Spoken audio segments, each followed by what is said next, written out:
எல்லாமே உன் கையில் களிமண்ணா உடைத்து உருவாகும்.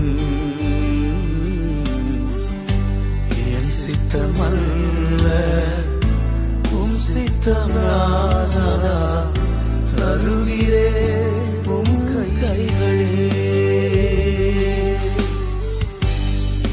பிதாவினுடைய சித்தத்தை செய்வதே என்னுடைய போஜனமாய் இருக்கிறது என்று சொன்ன ஆண்டவராகிய இயேசு கிறிஸ்துவின் அடிசுவடை பின்பற்றுவதற்கு ஆண்டவரே எங்களுக்கு உதவி செய்யும். தருகிறேன்